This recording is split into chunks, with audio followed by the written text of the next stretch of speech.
खबरों के हवाले से खबर चलाई जा रही है कि 500 करोड़, 600 करोड़, 700 करोड़ आया।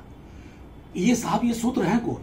सीबीआई ईडी वाले बीजेपी के दफ्तर में बैठे हैं या बीजेपी वाले सीबीआई ईडी के दफ्तर में बैठे हुए हैं? सिर्फ आपका काम है कि किसी को बदनाम करने की साजिश रखना। मैं सिर्फ इतना कहना चाहता हूं, देश देख रहा है और बिहार का बच्चा बच्चा देख रहा है।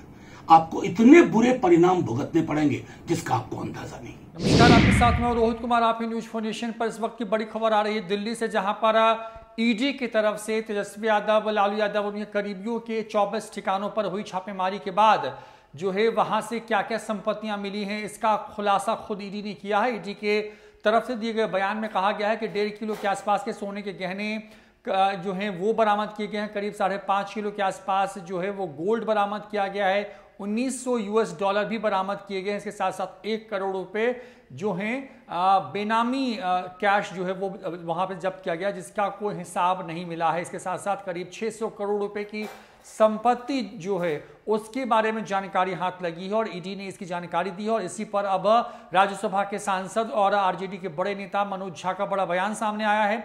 मनोज झा ने अपने बयान में कहा है कि जो सोना या कैश मिलने की बात बताई जा रही है वो सब कुछ झूठ है, जानबूझ करके जो है वो बदनाम करने की साजिश की जा रही है। पहले सुनवाते हैं कि क्या कुछ कह रहे हैं मनोज झा।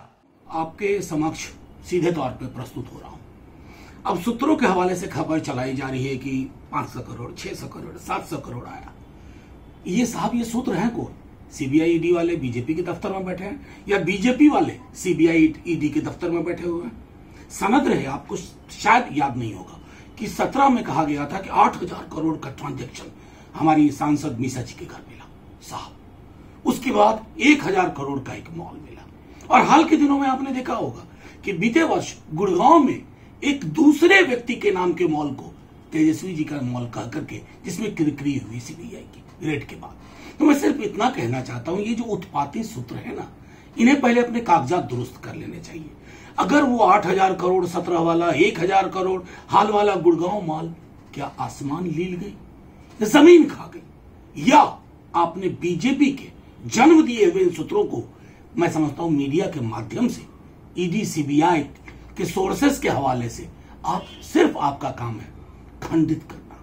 सिर्फ आपका काम है कि किसी को बदनाम करने की साजिश रखना।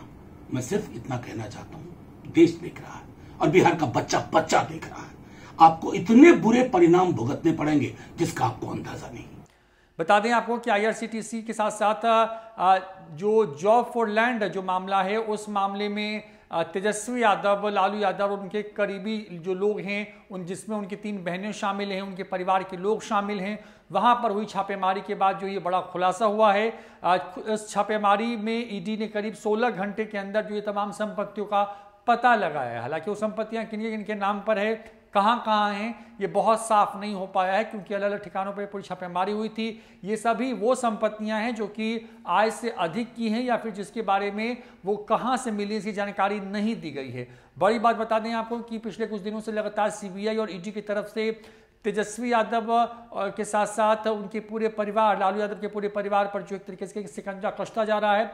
बड़ी बात यह है कि इस तरह के जो भी बयान सामने आते रहे हैं, उस बीच में लगातार जो आरजेडी है वो कह रही है कि बीजेपी वाले जानबूझ करके उनको प्रताड़ित करने की कोशिश कर रहे हैं। और दूसरी तरफ जो है, पहले सीबीआई के अधिकारियों ने पूछताछ की राबड़ी देवी, लालू यादव और मीसा भारती से। तेजस्वी यादव को समन दिया, वो पहुंचे नहीं, फिर बुलाया। आज पत्नी के बीमार होने की वजह से नहीं जा पाए और अब ईडी की छापेमारी में इन संपत्तियों का खुलासा हुआ, जिससे आरजेडी ने एक तरीके से कहें कि झूठा करार दिया है। कहा कि वो संपत्तियां उनकी नहीं है, जानबूझ करके बदनाम करने के लिए सब कुछ किया जा रहा है। फिलहाल इस वीडियो में इतना ही। नमस्कार।